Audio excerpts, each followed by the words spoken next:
কোনোদিন কি দেখেছো এইরকম কেকের ওপরে স্পাইডারম্যানকে নড়াচড়া করতে? আরে পুরো ভিডিওটা দেখতে থাকো, এরপরে তো দেখবে স্পাইডারম্যান কেকের উপরে হেঁটে বেড়াচ্ছে। না, মজা করছিলাম। পাখা চলছিল, তার জন্য স্পাইডারম্যান এতটাই মুভমেন্ট হচ্ছিল, দেখতে কিন্তু দারুণ লাগছিল। তো চলো, আর গল্প স্বল্প না করে মূল ভিডিওর দিকেই যাওয়া যাক। এই কেকটার অর্ডার এসেছে অনলাইন থেকে, যত সম্ভব ফেসবুক কি ইনস্টাগ্রাম থেকে। আমার অতটা খেয়ালও নেই। তো যাই হোক, যে অর্ডার করেছিল সে আমার কাছাকাছি, মানে দুর্গানগরেই তার বাড়ি। তো অর্ডার করেছিল, আমার সাথে কথা বললো। প্রথমে অনেক কথাবার্তা হওয়ার পরে ঠিক হলো যে স্পাইডারম্যান কেকটা নেবে, দাম তাকে বলে দেওয়া হলো।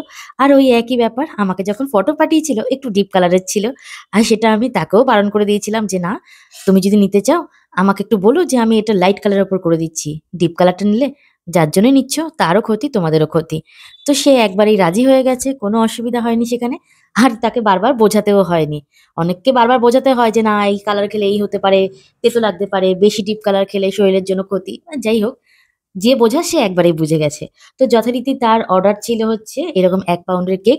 থিমটা হবে স্পাইডারম্যান থিমের ওপরে। নাম কি লিখতে হবে সেই বৃত্তান্তও বলে দিয়েছিল। আর ফ্লেভারটা তো তোমরা দেখেই বুঝতে পারছো, ফ্লেভারটা হবে চকলেটি ফ্লেভার। তো সেই কথা মতোই কিন্তু আমি কাজ করা শুরু করে দিয়েছি। ১ পাউন্ডের কেক যেহেতু, এখানে আমি কেক বেসটাকে ৩ টে ভাগে ভাগ করেছি। আর প্রত্যেক কটা লেয়ারের মধ্যে আমি হোয়াইট ক্রিম দিচ্ছি, চকলেট ট্রাফেল দিচ্ছি আর চকো চিপস দিচ্ছি।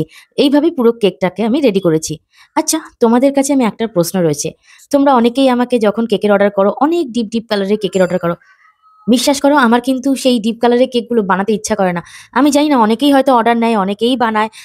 কারণ তাদের অনেকের কাছে এই ব্যাপারটা নিয়ে হয়তো কোনো মাথা ব্যথা নেই। বাট আমার নিজের পার্সোনালি মনে হয় যে না, জেনে শুনে মানুষের ক্ষতি করতে আমি পারব না। আমার শর্ট ভিডিও বলো বা বড় ভিডিও বলো, তোমরা যখন ওটা মন দিয়ে দেখো, তার মধ্যে ভুল ত্রুটি অনেক কিছু কমেন্ট করো, তো ভালো লাগে। কিন্তু হ্যাঁ, নেগেটিভ কমেন্টগুলো করো না। আমি বানাচ্ছি আমার কথা তো বাদই দাও। যে কেকটাকে পছন্দ করে অর্ডার করেছে, তার পছন্দ তোমার পছন্দ নাই মিলতে পারে। তা বলে এটা না যে তুমি কারোর পছন্দের উপরে কোনো প্রশ্ন তুলবে বা তার কেকের ডেকোরেশন দেখে তুমি কোনো বাজে মন্তব্য করবে। আর মন্তব্যটা এমনই হবে যে সেই মানুষটাকে কষ্ট দেবে। তো প্লিজ এরকম নেগেটিভ কোনো কমেন্ট করো না। হ্যাঁ, তুমি বলতে পারো দিদি এটাতে এটা দিলে পরে আরো ভালো হতো, বা এটা করো আরো বেটার হবে। অবশ্যই তোমাদের কথাগুলো আমি শুনবো। কিন্তু এমন কোনো কমেন্ট করো না যেটা অন্য কোনো মানুষের মনে গিয়ে তীরের মতো গিয়ে বাঁধবে। আমার ভিডিও যার ভালো লাগবে না স্কিপ করে যাও। আমি কাউকে বলিনি জোর করে আমার ভিডিও দেখতেই হবে।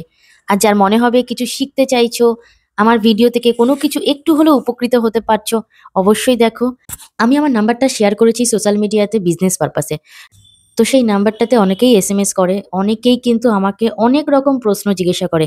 যেই মানুষটাকে আমি হয়তো চিনি না, জানি না, বা যাকে আমি কোনো ক্লাসও করাইনি, আমার কাছে হয়তো ক্লাস করেনি, অন্য কোথাও থেকে কিছু হয়তো শিখেছে, বা যেখান থেকে শিখেছে প্রপার ভাবে শিখতে পারেনি। এমন অনেক মানুষ কিন্তু আমাকে হোয়াটসঅ্যাপে এসএমএস করে, দিদি এটা প্লিজ একটু বলে দাও, উপকৃত হব। বলে দিই, আমি যখনই সময় পাই এই রকম অ্যান্সারগুলো দিই। কেউ অস্বীকার করতে পারবে না। যারা আমার ভিডিওগুলো দেখছো তাদের মধ্যেই অনেকেই আছে যারা ভিডিও দেখো, প্লাস তাদের যদি কোনো রকম কোনো অসুবিধা হয় আমাকে কমেন্ট করলে পরে আমি কিন্তু তাদের অ্যান্সার গুলো দিই ঠিক সময় করে। এটা তোমরা অনেকেই এটা স্বীকার করবে। তো তাতে কোনো কিছু যায় আসবে না। আমার কোনো কিছু কমতি হবে না। আমি যতটুকু শিখেছি, আমি চাই আমার মতো যেন আরো ৫ টা মানুষ কিছু করে খেতে পারুক। ভালো মন্দ মিলিয়ে সবকিছু নিয়েই জীবন। তো একটা কাজ করতে গেলে সেখানে ভালো মানুষও যেমন থাকবে, খারাপ মানুষও থাকবে। আমার চিন্তা ভাবনাটা হচ্ছে খারাপ মানুষ থেকে একটু দূরে সরে ভালো মানুষগুলো নিয়ে, মানে ভালো মানুষগুলোকে নিয়ে এগিয়ে চলা। হ্যাঁ, বলতে গেলে একটু এদিক ওদিক হয়ে যায়। কারণ আমি অত প্রফেশনাল ভাবে না বলে উঠতে পারি না। অতটা সুন্দর করেও বলে উঠতে পারি না। তো ছাড়ো এইসব কথা, একটু কেকের দিকেও ফোকাস করি। তো এইখানে দেখো সিম্পল আমি কিন্তু একটু হালকা রেড কালার করেছি। কারণ আমি ১ম এই বলেছি আমি খুব একটা ডিপ কালার করব না। আর তারপরে কি করে কেকটাকে একটু ডিপ করলাম সেটাও তোমরা দেখতে পাচ্ছ। খুব অল্প ক্রিমের মধ্যে, মানো একদম সামান্য ১ চামচ ক্রিমের মধ্যে আমি কিন্তু হালকা একটু রেড কালার দিয়ে এইরকম ব্রাশের সাহায্যে উপর থেকে আলতো করে একটা হালকা রেড করে দিয়েছিলাম। আর এই রেডটাই যখন ফ্রিজে সেট হবে না, আরেকটু ডার্ক কালার লাগবে। তো আমার মনে হয় এটাই যথেষ্ট একটা কেক ডেকোরেশনের জন্য। কালার তো কমপ্লিট। তারপর ফ্রিজে কিছুক্ষণ সেট করে নিয়েছিলাম। আর এর উপরে আমি চকলেট ট্রাফেল দিয়ে স্পাইডারম্যানের জালিগুলো রেডি করতে শুরু করে দিলাম। আর এই কাজটা করতে না আমার ভীষণ ভালো লাগে। সেটা যেকোনো কেকেই হোক না কেন, চকলেট ট্রাফেল দিয়ে এরকম স্পাইডারম্যানের কিছু কাজ করতে। তবে একটা জিনিস না মাথায় রাখতে হবে, চকলেটটা খুব যে মেল্ট হবে সেটাও না। মানে চকলেট ট্রাফেলটা তাহলে কিন্তু তুমি ঠিকমতো সেট করতে পারবে না। আর খুব যে গাঢ় হবে তাহলে পাইপিং ব্যাগ থেকে বেরোবে না। একদম মিডিয়ামে রেখেই কিন্তু এই স্পাইডারম্যানের জালিগুলোকে রেডি করতে হবে। এরপরে একটাই কাজ, পছন্দের কিছু স্টিকার মনের মতো বসিয়ে দিলাম। আর আমার কেকটা রেডি। কেমন লাগলো প্লিজ কমেন্ট করে জানিও।